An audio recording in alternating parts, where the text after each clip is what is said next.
प्रश्न और शुरुआत तमिलनाडु से, जहां ये सवाल अब भी बना हुआ है कि आखिर तमिलनाडु का अगला मुख्यमंत्री कौन बनेगा। शशिकला सजा मिलने के बाद रात में जब गोल्डन रिजॉर्ट से बेंगलुरु जाने के लिए निकली, तब भी लगभग उसी समय कार्यवाहक मुख्यमंत्री पन्नीर सेल्वम और उनके सहयोगी नेता चेन्नई के मनीला बीच पर जयललिता की समाधि पर गए। और दिलचस्प बात ये रही कि पन्नीर सेल्वम के साथ जयललिता की भतीजी दीपा भी नजर आई। दोनों ने जयललिता को श्रद्धांजलि दी। इससे पहले गवर्नर से मिलकर शशिकला कैंप के नेता पलनीसामी ने सरकार बनाने का दावा किया। वहीं बाद में पन्नीर सेल्वम के समर्थकों ने भी राज्यपाल से मुलाकात की। पन्नीर सेल्वम ने विधायकों से अपील की है कि वो पार्टी के लिए एकता दिखाएं। इससे पहले आय से अधिक संपत्ति रखने के मामले में सुप्रीम कोर्ट ने शशिकला को 4 साल की सजा सुनाई। वो 10 साल तक अब चुनाव नहीं लड़ पाएंगी।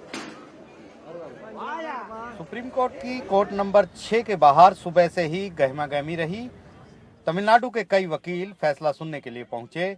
सुप्रीम कोर्ट के 2 जजों जस्टिस पिनाकी चंद्र घोष और जस्टिस अमिताभ रॉय ने हाईकोर्ट का फैसला खारिज करते हुए निचली अदालत का फैसला बहाल किया और शशिकला की 4 साल की जेल पर मुहर लगा दी। अदालत ने कहा, जयललिता, शशिकला और 2 अन्य ने आय से अधिक संपत्ति कमाने की साजिश रची। दोषियों ने बैंकों में 50 अकाउंट खुलवाए और बड़े पैमाने पर पैसा जमा कराया। जयललिता के अकाउंट से शशिकला के अकाउंट में पैसे जाते रहे। हाईकोर्ट अहम सबूतों पर गौर करने में नाकाम रहा। शशिकला और दूसरे लोग ये साबित नहीं कर पाए कि ये कमाई सही तरीकों से है। 5 साल में इन सब की कमाई 64 करोड़ रुपए बढ़ गई। ट्रायल कोर्ट का फैसला सही है। 570 पेज के इस फैसले के बाद तमिलनाडु की राजनीति में भूचाल आ गया। ये तय हो गया कि शशिकला अगले 10 साल तक चुनाव नहीं लड़ पाएंगी।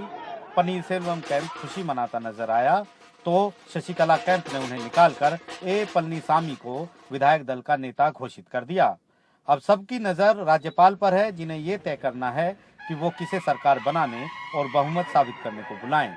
ये साफ है कि एआईडीएमके में फिलहाल 2 फाड़ है। इन सब के बीच डीएम के नेता स्टालिन ने कहा कि आखिर इंसाफ हो गया। जाहिर है पन्नीर सेल्वम कैंप के लिए इशारा भी है कि अगर उनके पास पूरे विधायक न हो तो उन्हें डीएमके समर्थन दे सकता है। कुल मिलाकर इस फैसले ने बताया कि अदालती दखल हमारे लोकतंत्र में कितनी अहमियत रखता है।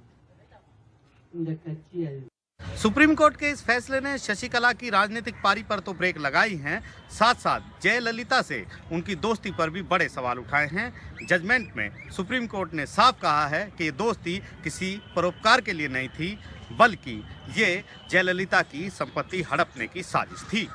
नई दिल्ली से आशीष भार्गव, एनडीटीवी इंडिया।